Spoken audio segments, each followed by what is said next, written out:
આગળ આપણે ગુસા શોધતા શીખી ગયા સ્વાધ્યાય 1.1ના પ્રશ્ન નંબર 1 એના આપણે 3 પ્રશ્નો કર્યા.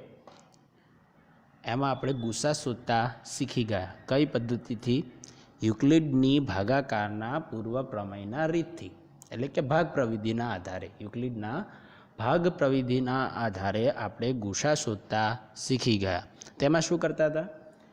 તો કે પહેલાં જે સંખ્યાઓ હોય તેમાંથી મોટી સંખ્યાને આપણે ભાજ્ય અને નાની સંખ્યાને ભાજક આવી રીતે લઈ લેતા હતા, અને ફરી એમનો યુક્લિડના ભાગાકાર ભાગ પ્રવિધિના આધારે ગોઠવી અને પછી ફરી જે ભાજક હોય તેને ભાજ્ય અને શેષ હોય તેને ભાજક એવી લઈને આગળ પ્રોસેસ કરતા હતા. અને ક્યાં સુધી કરતા હતા? કે જ્યાં સુધી શેષ શૂન્ય થાય નહીં ત્યાં સુધી. અને જ્યારે શેષ શૂન્ય થઈ જાય ત્યારે જે ભાજક હોય એ આપેલી આપણી બે સંખ્યાનો શું થતો હતો? ગુસા થતો હતો. તો હવે એ જ ગુસાની વાત અહીંયા કરવાની છે આગળ, કે અહીંયા ઉદાહરણ નંબર 4. એક મીઠાઈવાળા પાસે 420 નંગ કાજુ બરફી અને 130 નંગ બદામ બરફી છે. તે એવી રીતે આ બરફીઓની થપ્પી સ્વરૂપે ગોઠવવા માગે છે કે જેથી દરેક થપ્પીમાં બરફીની સંખ્યા સમાન હોય અને તે તાશકમાં ઓછામાં ઓછી જગ્યા રોકે. આ હેતુ માટે દરેક થપ્પીમાં કેટલી સંખ્યામાં બરફી રાખવી જોઈએ? તો સમજીએ કેવી રીતે. તો માની લઈએ આપણી પાસે આ 420 નંગ છે કાજુ બરફી અને 130 નંગ છે બદામ બરફી. તો એમાંથી એવી રીતે થપ્પીઓ ગોઠવવી છે કે જેથી એમની સંખ્યા મહત્તમ રહે અને જે લાઈન છે એ ટૂંકી, એટલે લાઈન જે બને થપ્પીઓ લઘુત્તમ બને, બરાબર છે, એટલે કે ઓછામાં ઓછી જગ્યા રોકે પાછી અને મહત્તમ બને. તો આવું ક્યારે બને?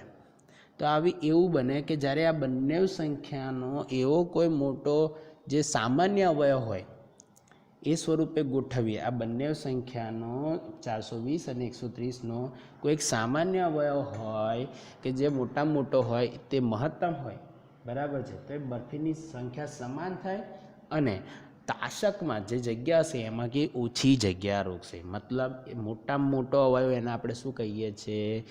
ગુરુત્તમ સામાન્ય અવયવ, એટલે કે ગુસા. બરાબર છે. એટલે કે દરેક થપ્પીમાં રહેલી બરફીની સંખ્યા મહત્તમ થાય અને થપ્પીઓની સંખ્યા પણ લઘુત્તમ થાય. બરફીની સંખ્યા છે, જો બરફીની સંખ્યા જે છે એ કેવી થાય? મહત્તમ. અને થપ્પીઓ કેવી? ઓછામાં ઓછી બને. તો એવી કઈ સંખ્યા? તો એવી સંખ્યા છે 420 અને 130નો ગુરુત્તમ સામાન્ય અવયવ, બરાબર છે. એટલે કે 420 અને 130નો ગુસા, બરાબર છે. એટલે આપણે શું કરશું? 420 અને 130માંથી કઈ સંખ્યા મોટી છે? તો 420. તો એને આપણે શું લઈશું?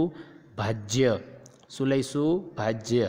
અને 130ને આપણે ભાજક લઈશું. અને આની ઉપર, આ બંને સંખ્યા ઉપર આપણે યુક્લિડના ભાગ પ્રવિધિનો ઉપયોગ કરીશું, બરાબર છે. તો આપણે ભાગાકાર કરીને એમને યુક્લિડના ભાગાકાર સ્વરૂપે ગોઠવીએ. તો 420 ભાજ્ય અને 130 ભાજક.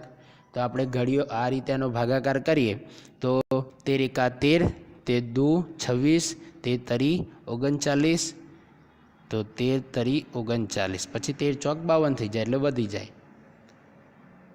તો હવે શેષ શું વધે?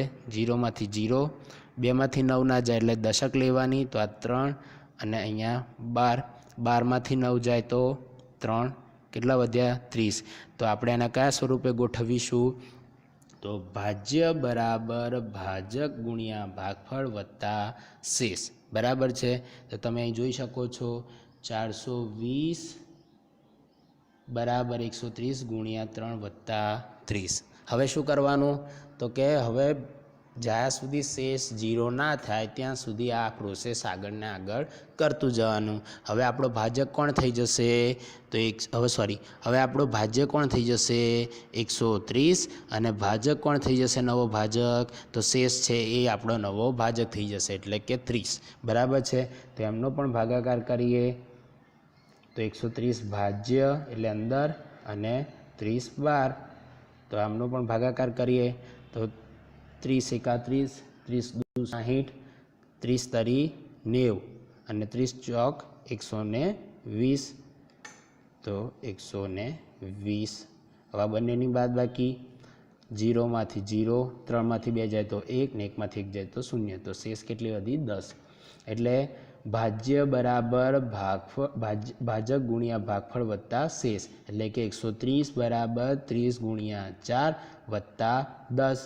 એટલે અહીંયા આપણે જોઈ શકીએ છીએ 130 બરાબર 30 ગુણ્યા 4 વત્તા 10. હવે આગળ હજુ શેષ 0 થઈ નથી, એટલે આગળ પાછો પ્રોસેસ કરવી પડશે. હવે આપણો જે ભાજક છે શું થઈ જશે? ભાજ્ય. અને શેષ એ શું થઈ જશે? નવો ભાજક. તો 30 છે આપણો નવો ભાજ્ય થઈ જશે અને શેષ છે નવો 10 છે આપણો નવો ભાજક થઈ જશે. ફરી એમને ભાગાકાર કરીએ તો 30 અંદર અને 10 બહાર. તો ભાગાકાર કરો 10 તરી 30. શેષ કેટલી થઈ જશે? 0. તો અહીંયા આપણને શેષ 0 મળી જાય છે. તો આપણે 30 બરાબર શું લખીશું? 10 ગુણ્યા 30 વત્તા 0. તો અહીં લખેલ છે. બરાબર છે. હવે અહીંયા શેષ 0 થઈ ગઈ. તો આપણો ભાજક કોણ છે? અહીંયા 10. તો એ આપણો શું થશે? તો કે ગુસા કોનો 420 અને 130નો. એટલે આપણે જે થપ્પીઓ છે કેટલી થપ્પીઓમાં બરફીની સંખ્યા કેટલી રાખીશું? જે આપણો ગુસા મળ્યો 10 એટલી રાખીશું. બરાબર છે. એ જ રીતે આવો જ પ્રશ્ન છે સ્વાધ્યાય 1.1નો પ્રશ્ન નંબર 3. જો એક લશ્કરનું 616 સભ્યોનું જૂથ લશ્કરના બેન્ડના 32 સભ્યોની પાછળ કૂચ કરી રહ્યું છે. બરાબર છે. જે લશ્કરનું બેન્ડ છે, જે આર્મી હોય એમના પોતાના અલગ બેન્ડ હોય. હમણાં જ લોકડાઉન દરમિયાન આપણે જોયું હતું કે એ દરમિયાન પણ આર્મીઓના બેન્ડને બધું આપણે જોયું હતું. બરાબર છે. તો બંને જૂથ સમાન સંખ્યાના સ્તંભમાં કૂચ કરી રહ્યા છે, એટલે કે એકની પાછળ એક સ્તંભમાં. બરાબર છે. આ રીતે લાઇનમાં કૂચ કરી રહ્યા છે.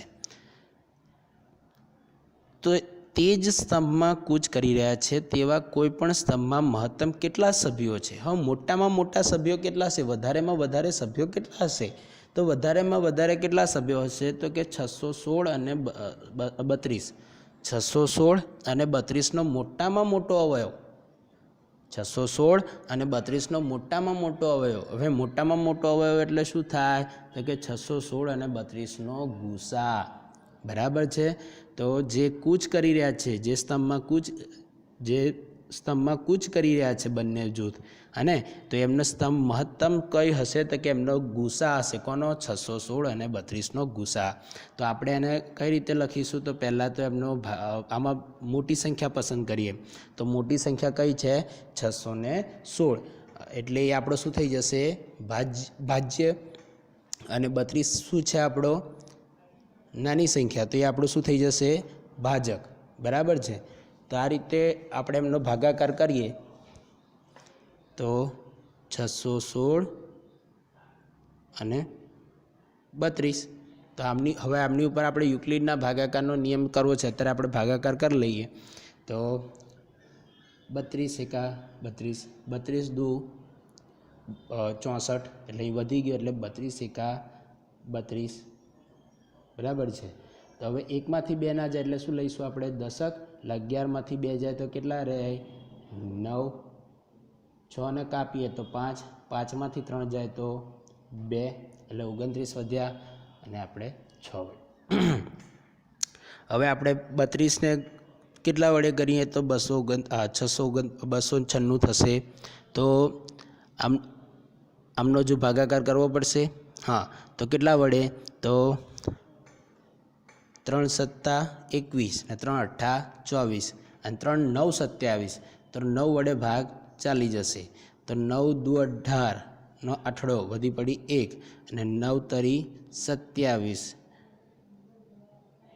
ને 28, એટલે શેષ કેટલું વધશે? 6 માંથી 8 ના જાય એટલે 16 માંથી 8 જાય એટલે 8, 8 માંથી 8 જાય 0 એટલે શેષ 8 વધશે. કેટલી વધશે? 8. બરાબર છે. તો આમને આપણે યુક્લિડના ભાગાકાર સ્વરૂપે દર્શાવ્યું હોય તો કંઈક આ રીતે થશે કે 616 બરાબર 32 ગુણ્યા 19 વત્તા 8. બરાબર છે. તો આ રીતે કંઈક ભાગાકાર એમનો થશે. હવે નવો ભાજક કોણ લઈ લઈશું આપણે?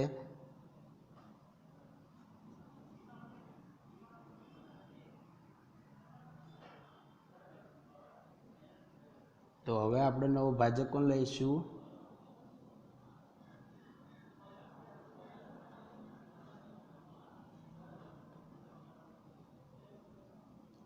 હવે આપણું નવું ભાજક કોણ થઈ જશે? 19. બરાબર છે. અને શેષ 8 હતી એ આપણો શું થઈ જશે? ભાજક. 19 એ આપણો ભાજ્ય થઈ જશે અને 8 એ આપણો શું થઈ જશે? ભાજક. તો 8 એક 8, 8 દુ 16. તો કેટલા વધ્યા? 9 માંથી 6 જાય એટલે 3. બરાબર છે. શેષ એટલે આને પણ આપણે લખી શકીએ 19 બરાબર 8 ગુણ્યા 2 વત્તા 3. બરાબર છે. હવે આગળ કરવું હોય તો હવે આ શું જે ભાજક હતો એ આપણો નવો ભાજ્ય થઈ જશે અને શેષ એ આપણો ભાજક થઈ જશે. તો પાછો ભાગાકાર કરીએ તો 8 અંદર 3 12. તો 3 એકા 3 ને 3 દુ 6. કેટલી શેષ વધી? 2. તો આને પણ લખી દઈએ 8 બરાબર કેટલા? તો 3 ગુણ્યા 2 વત્તા 2. બરાબર છે. તો હજુ બસ આ રીતે કરતું જવાનું અને ગુસા શોધવાનો. જે ગુસા મળે એ મહત્તમ સંખ્યા હશે. બરાબર છે. હવે આપણે આગળ જોઈએ કે પૂર્ણાંકોના સ્વરૂપ. બરાબર છે. કે આપણે નાના ધોરણમાં યુગ્મ અને અયુગ્મ સંખ્યાઓ શીખી ગયા છે. નાના ધોરણમાં આપણે યુગ્મ અને અયુગ્મ સંખ્યાઓ શીખી ગયા છે. તે યુગ્મ અને અયુગ્મ સંખ્યા છે. બરાબર છે. એને આપણે યુક્લિડના ભાગાકાર સ્વરૂપ ભાગ પ્રવૃત્તિના આધારે દર્શાવવું હોય તો કેવી રીતે દર્શાવાય એની હવે આપણે વાત કરવાની છે. તો ઉદાહરણ નંબર 2 કે દર્શાવો કે કોઈ પણ ધન પૂર્ણાંક એના માટે કોઈ પણ ધન પૂર્ણાંક માટે તેમના અયુગ્મ અને યુગ્મ સ્વરૂપો કોઈ પણ પૂર્ણાંક ક્યુ માટે એટલે જો એ યુગ્મ હોય તો 2q સ્વરૂપે હોય અને અયુગ્મ હોય તો 2q+1 સ્વરૂપે હોય. તો આવું આપણે સાબિત કરવું છે. તો જોઈ લઈએ કઈ રીતે થાય. તો આપણે એવું ધારી લઈએ કે એ કોઈ એવું આપણે ધારીએ 1 મિનિટ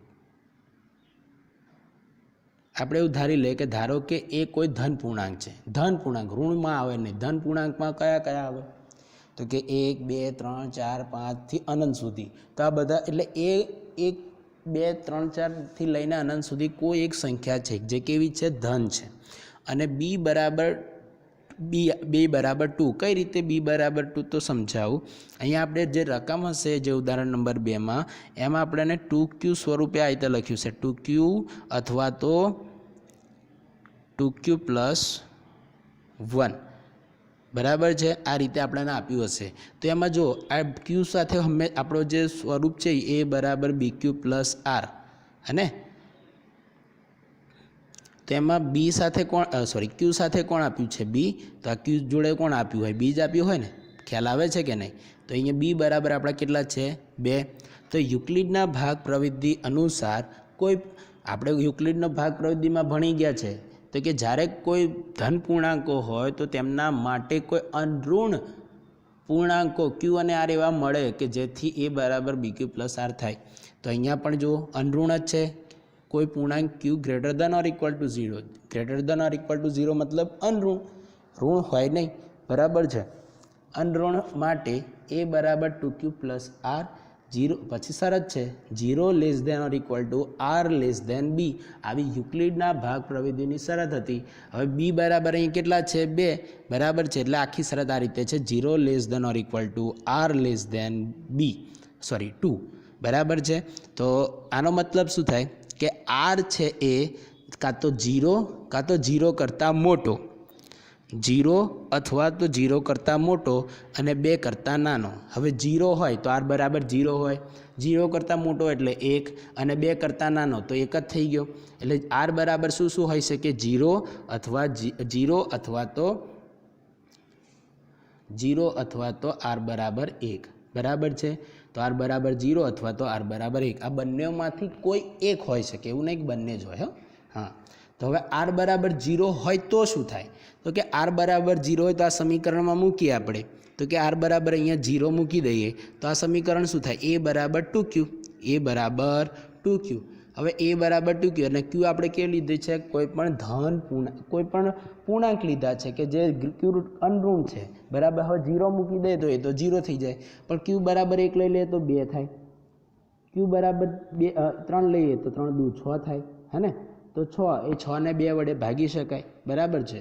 એટલે આ કેવો થઈ ગયો યુગ્મ થઈ ગયો. એટલે કે 1 મૂકીએ તો 2, 2 મૂકીએ તો 4, 3 મૂકીએ તો 6, 4 મૂકીએ તો 8, આ રીતે 2, 4, 6, 8 આ રીતે આગળ જતું જાય.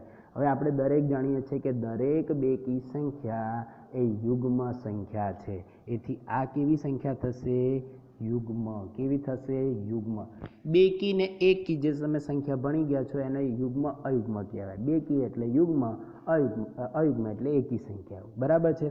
હવે એવી જ રીતે આર બરાબર 1 લઈએ તો આર બરાબર 1 અહીં મૂકીએ તો આ સમીકરણ આવું બનશે a બરાબર 2q પ્લસ 1. આમાં પણ q બરાબર આપણે શું લીધેલું છે કોઈ પૂર્ણાંક લીધેલા છે. જો આ રહ્યું લખેલું greater than or equal two 0 તો આપણે 0 મૂકીએ તો a બરાબર 1, q બરાબર 0 મૂકો તો 0 ગુણ્યા 2 એટલે 0 એના વત્તા 1, 0 વત્તા 1 એટલે 1 હે ને. તો a બરાબર 1. હવે માની લો q બરાબર 1 મૂકીએ તો 1 ગુણ્યા 2 2 વત્તા 1 3 એટલે 1 3 થઈ ગયું ને. પછી એ જ રીતે 2 મૂકો તો 2 દુ 4, 4 ને 1 5, 1 3 5 એટલે આ રીતે સિરીઝ જશે 1 3 5 7 9 11 બરાબર. આ બધી સંખ્યાઓ કેવી છે એકી. તો આ બધી સંખ્યાને આપણે કેવી કહીશું અયુગ્મ. કેવી કહીશું અયુગ્મ. એટલે આ ઉદાહરણ પરથી આપણને એક પ્રશ્ન એ પણ જાણવા મળે છે આ ખાલી જગ્યા અથવા તો વિકલ્પ સ્વરૂપે પૂછાઈ શકે એવો છે કે અયુગ્મ સ્વરૂપ પૂર્ણાંકોનું અયુગ્મ સ્વરૂપ કયું હોય તો અયુગ્મ સ્વરૂપ હોય 2q પ્લસ 1 અને યુગ્મ સ્વરૂપ હોય 2q બરાબર છે. એટલે આના પછીની સ્લાઇડ જોઈએ તો કે જો a બરાબર 2q હોય તો એ 2 વડે વિભાજ્ય છે. જો a બરાબર 2q હોય તો એ શું છે 2 વડે વિભાજ્ય થાય અને એટલે જ એને આપણે કેવો કહીશું યુગ્મ પૂર્ણાંક. કેવો કહીશું યુગ્મ પૂર્ણાંક. એ જ રીતે a બરાબર 2q પ્લસ 1 હોય તો એ 2 વડે વિભાજ્ય નથી તથા એને જ્યારે 2 વડે ભાગવામાં આવે છે જેમ કે 1 3 5 7 આ બધી સંખ્યા 2 વડે ભાગવામાં આવતા એક શેષ વધે છે. આવા પૂર્ણાંકને અયુગ્મ પૂર્ણાંક કહે છે. એટલે સાદી સિમ્પલ ભાષામાં કહીએ તો આ એકી સંખ્યા છે અને આ બેકી સંખ્યા છે. સોરી આ બેકી સંખ્યા છે અને આ એકી સંખ્યા છે બરાબર. સાદી સિમ્પલ ભાષામાં આ એકી સંખ્યા, આ બેકી સંખ્યા અને આ એકી સંખ્યા બરાબર છે. અયુગ્મ એટલે એકી, યુગ્મ એટલે બેકી સંખ્યાઓ બરાબર છે. આવી જ રીતે ઉદાહરણ નંબર 3. ઉદાહરણ નંબર 3 શું કહે છે કે દર્શાવો કે કોઈ પણ અયુગ્મ ધન પૂર્ણાંક એ કોઈ પણ પૂર્ણાંક q માટે 4q પ્લસ 1 અથવા તો 4q પ્લસ 3 સ્વરૂપમાં હોય. આવું આપણે સાબિત કરો. દર્શાવો કે સાબિત કરવા કે બધું એક જ. તો આવું સાબિત કરવાનું કહે છે તો કઈ રીતે થાય તો અહીંયા આપણે એવું આગળ જેમ ધાર્યું કે ધારો કે કોઈ પૂર્ણાંક છે.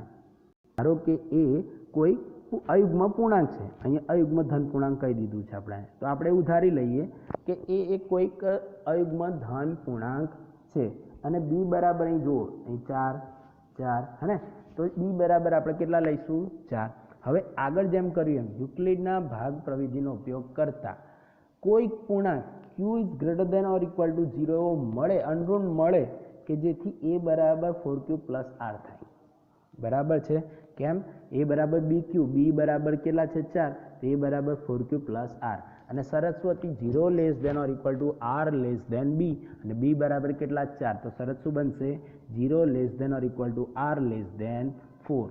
બરાબર છે? આનો મતલબ શું થાય કે r છે એ 0 અથવા તો 0 કરતાં મોટા અને 4 કરતાં નાના. હવે 0 કરતાં મોટા કેટલા હોય? તો 1, 2, 3 અને 4 કરતાં નાના, તો આટલા સુધી હોઈ શકે. બરાબર છે? એટલે 3 સુધી જવાનું. 0 કરતાં મોટા અને 4 કરતાં નાના, તો એ 0, 1, 2 અને 3. બરાબર? એટલે r બરાબર શું હોઈ શકે? 0, r બરાબર 1, r બરાબર 2 અને r બરાબર 3. હવે r બરાબર 0 લઈએ ત્યારે, તો r બરાબર 0 લઈએ તો a બરાબર 4q મળે, અને 4q બરાબર આપણે 2 × 2q લખી શકીએ. અને આપણે 2q ને શું કહેલું આગળ? યુગ્મ પૂર્ણાંક. બરાબર છે? એટલે r બરાબર 0 માટે આ સ્વરૂપ યોગ્ય નથી, કેમ કે આ કેવો થઈ ગયો? યુગ્મ થઈ ગયો. પછી r બરાબર 1 લઈએ, તો r બરાબર 1 લઈએ તો આ શું થશે? તો 4q પ્લસ 1 અને 4q પ્લસ 1 એ અયુગ્મ થાય. કેવી રીતે? તો એ સમજી લઈએ. તો હું એક મિનિટ,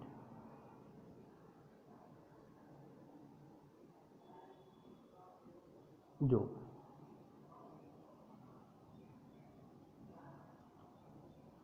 4q પ્લસ 1 એને આપણે લખવું હોય તો 2 × 2q પ્લસ 1 આ રીતે લખી શકીએ. હા, હવે આપણે આ 2q ને આખાને આપણે કહી દઈએ q1, તો કેવું થઈ જશે?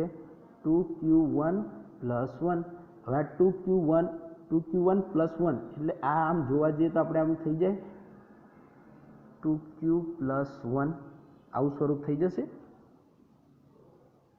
2q પ્લસ 1 સ્વરૂપ.